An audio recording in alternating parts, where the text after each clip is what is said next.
Assalamualaikum,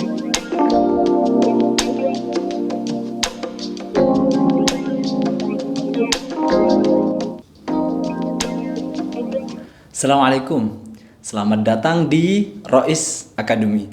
Setelah kemarin kita belajar tentang Emil Durkheim, dilanjutkan dengan Max Weber. Kali ini kita akan belajar tentang tokoh lain dalam ilmu sosiologi. Siapa itu? Karl Marx, The Ghost of Europe. Nama ini cukup familiar pasti di tengah-tengah kalian. Kali ini kita akan kupas tuntas secara sederhana pemikiran-pemikiran seorang Karl Marx, sang hantu Eropa.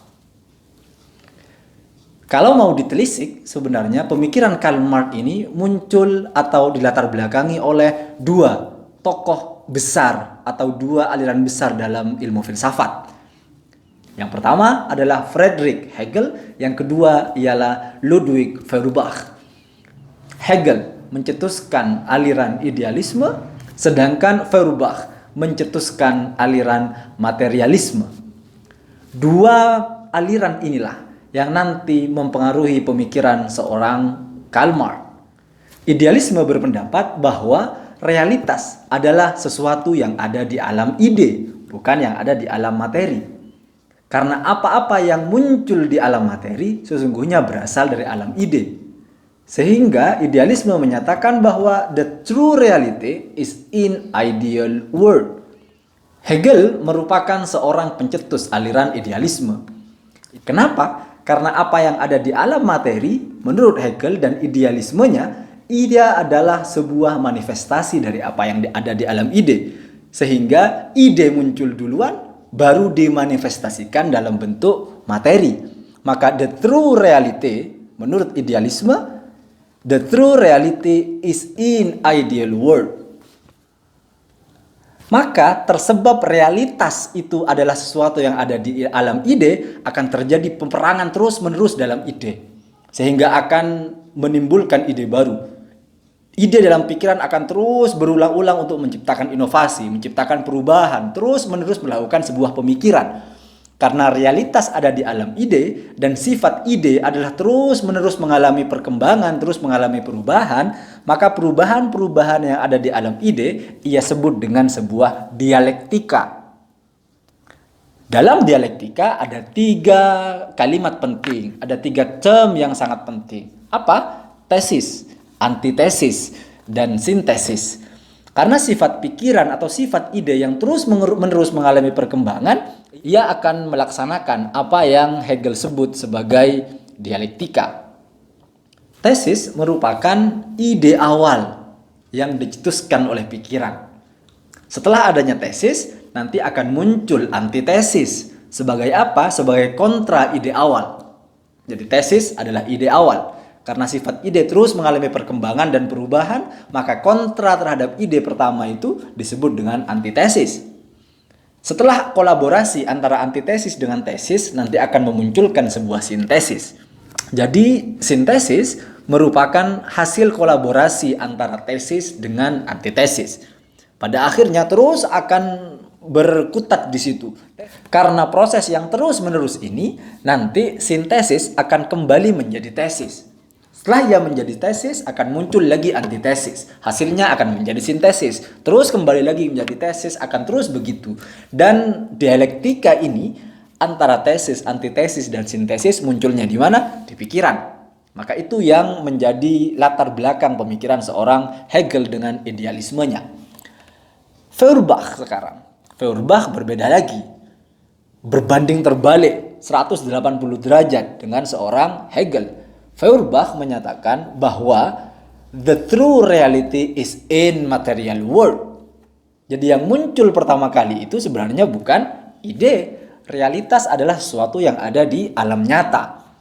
Sesuatu yang ada di alam nyata itu yang menjadi asal muasal munculnya ide. Kenapa? Karena ide menurut Feuerbach dengan materialismenya, ide tidak bisa muncul begitu saja. Ide itu sebenarnya muncul karena adanya sesuatu yang ia pernah lihat di alam materi. Jadi menurut Feuerbach, ketika dia menyatakan bahwa the true reality is in material world, ia berpendapat bahwa ide itu tidak mungkin datang dari ruang kosong. Tidak mungkin ide itu adalah sebuah realitas. Karena ide itu muncul apabila ia telah melihat sesuatu di alam nyata. Karena pengalaman melihat di alam nyata, maka pada akhirnya memunculkan ide. Untuk itu, the true reality is in material world. Jadi yang muncul pertama kali itu bukan ide, tapi materi. Idealisme menyatakan bahwa yang muncul pertama kali adalah ide, sedangkan materialisme menyatakan yang muncul pertama kali adalah materi. Tidak akan ketemu ujungnya, karena dua-duanya memandang dengan dua perspektif berbeda. Mungkin kalian akan sangat familiar dengan pertanyaan yang bersifat filosofis ini. Seperti, lebih dulu mana? Telur atau ayam? Apa jawaban kalian? Ayam duluan atau telur duluan? Sebenarnya jawaban ini sifatnya filosofis. Tinggal kalian jawab dari mana. Maukah dijawab dengan perspektif idealisme ataukah mau dijawab dengan perspektif materialisme? Silahkan pikirkan jawabannya sendiri. Hari ini kita tidak sedang membahas hal itu. Kembali ke Karl Marx. Dengan dipengaruhinya Karl Marx oleh dua tokoh, idealisme dengan materialisme, Hegel dan Feuerbach, akhirnya dia mencatut pemikiran dari dua tokoh ini. Apa yang dia catut? Akhirnya Marx mencetuskan sebuah teori bernama dialektika materialisme sebagai bentuk gabungan antara pemikiran idealisme yang diambil dari dialektikanya, tesis antitesis dengan sintesisnya, kemudian materialisme diambil dari pemikirannya Feuerbach sehingga muncul teori bernama dialektika materialisme. Menurut Karl Marx, adanya sebuah perubahan itu disebabkan oleh satu hal, disebabkan oleh sebuah materi. Sedangkan materi yang ada itu terus mengalami perkembangan, sehingga materi yang ada di tesis kemudian harus dimunculkan antitesisnya untuk menjadi sintesis baru. Apa materialisme? Apa materi yang disebut oleh Karl Marx? Hal yang paling penting dari teorinya. Materialisme yang disebut oleh Karl Marx adalah means atau alat atau mode atau model of production.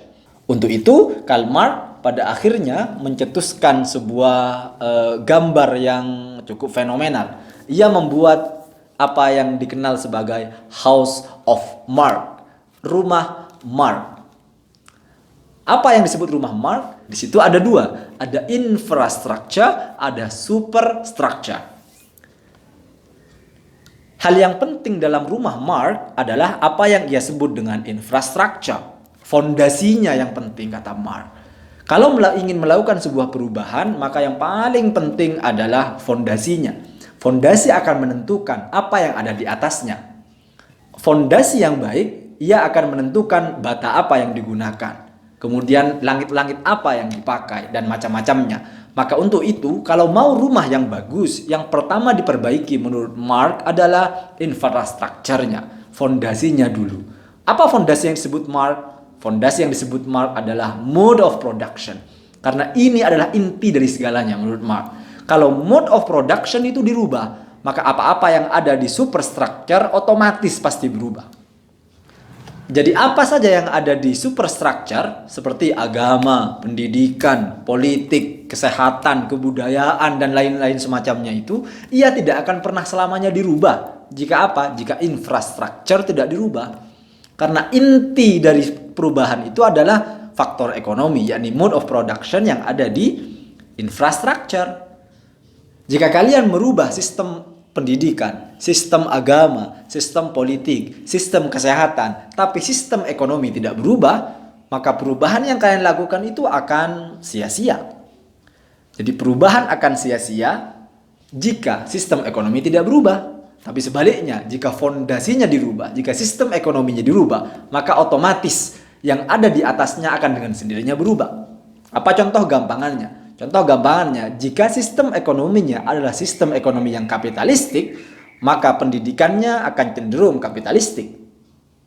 Maka kesehatannya akan cenderung kapitalistik. Akan ada komersialisasi pendidikan, akan ada komersialisasi kesehatan, semuanya serba mahal dan lain semacamnya. Untuk mengatasi itu, kata Karl Marx, apa yang harus dirubah? Sistem ekonominya harus dirubah. Kenapa pemikiran Marx berpendapat bahwa yang paling penting adalah mode of production? Kenapa yang paling penting adalah sistem perekonomian?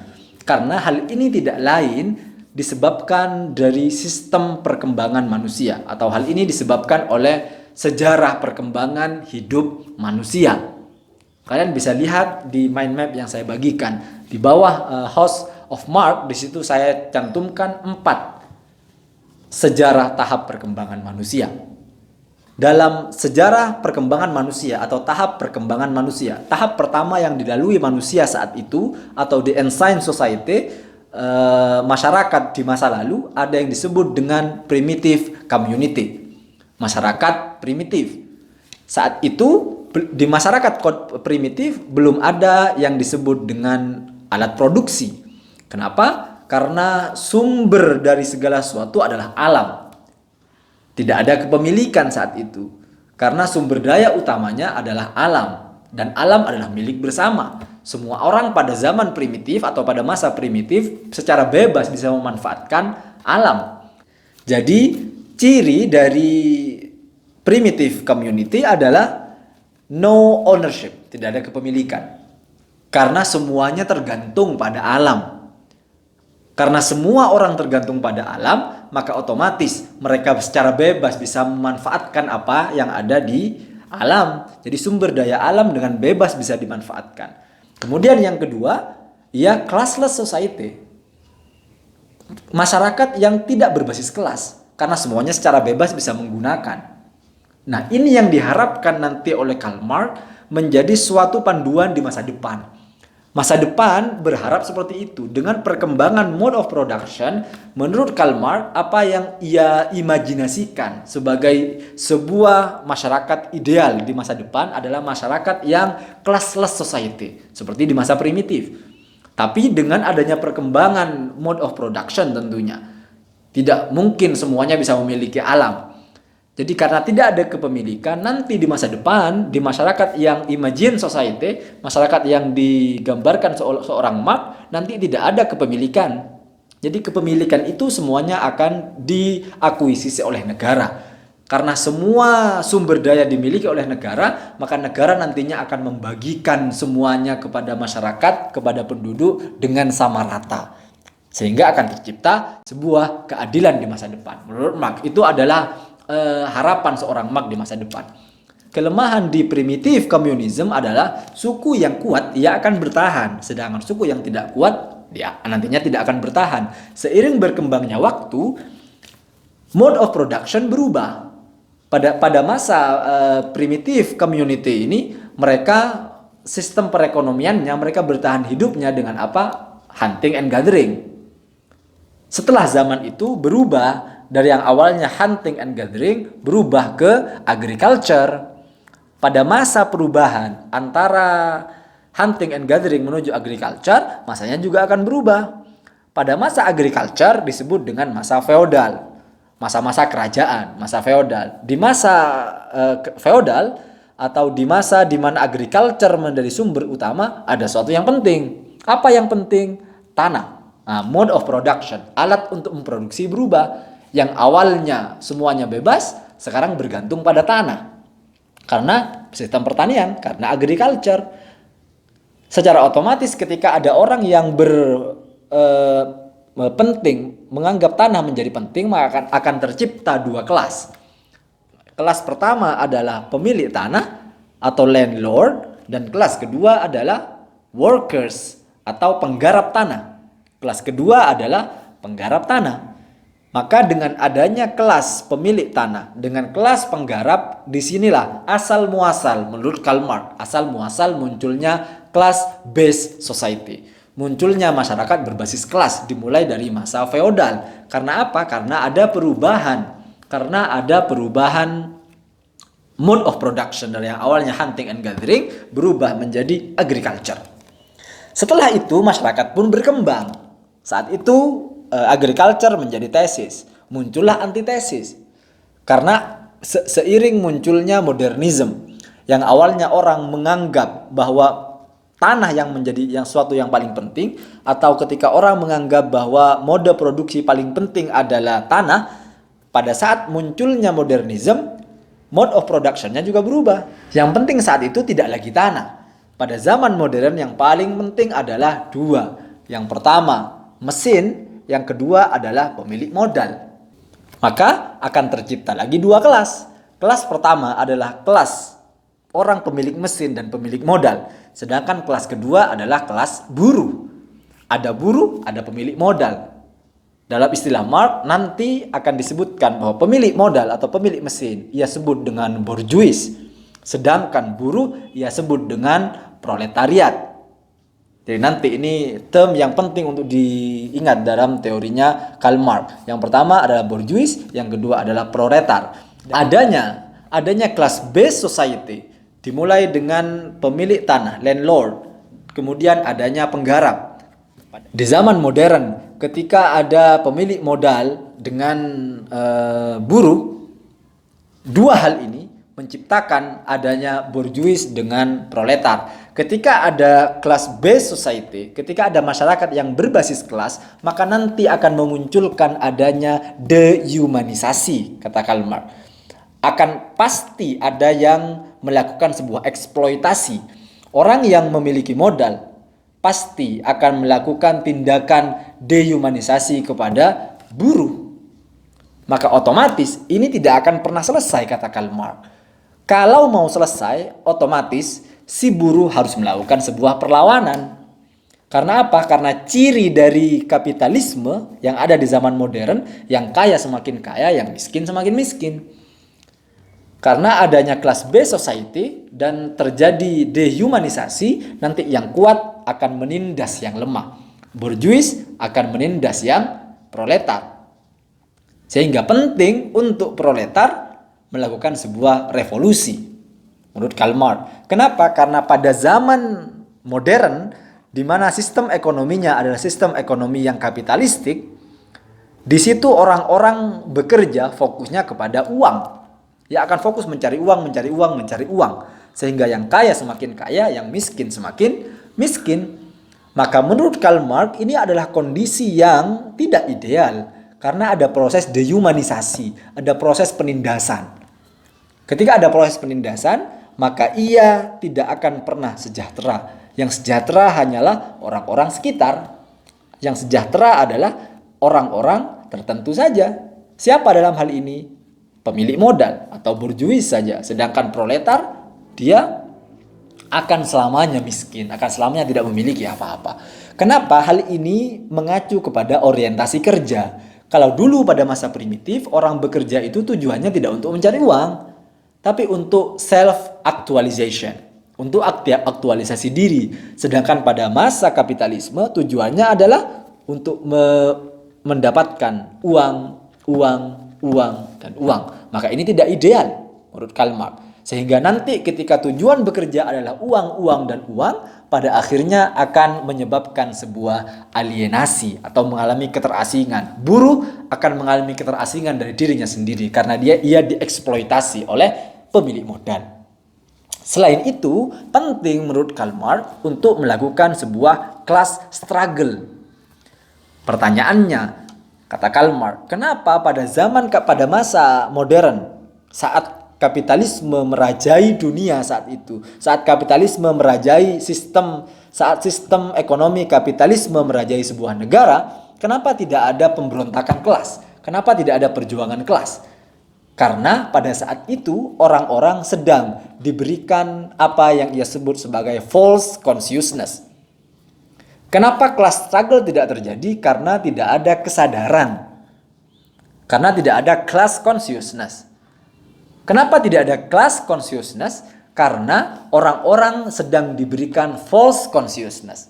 Ini dua kalimat yang juga penting dalam teorinya Marx. False consciousness adalah kesadaran palsu. Orang-orang pada saat itu seolah diberikan kesadaran palsu sehingga dia tidak melakukan apa yang disebut sebagai kesadaran, apa yang disebut sebagai perjuangan kelas. Contohnya, apa contoh dari false consciousness? Misalnya, saya memiliki uang 2 juta katakanlah.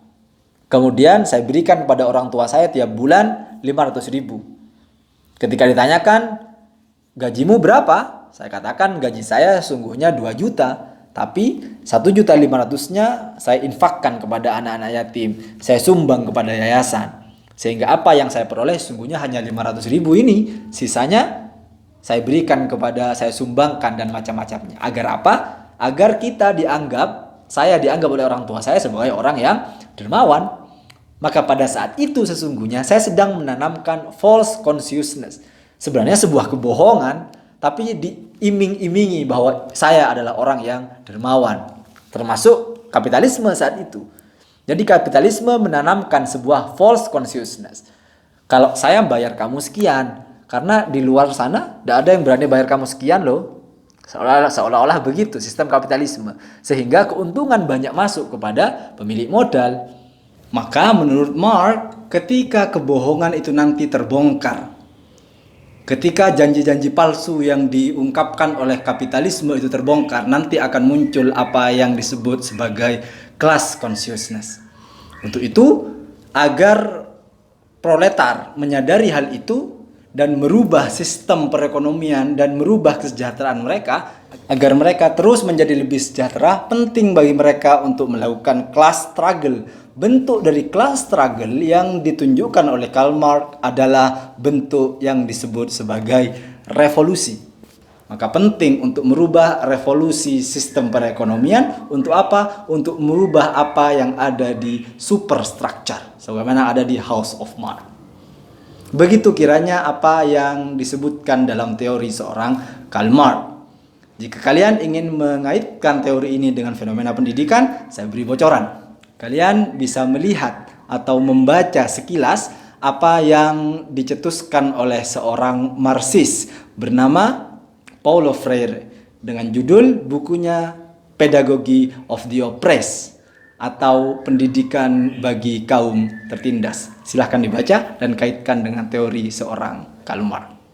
Semoga bermanfaat dan selamat belajar. See ya.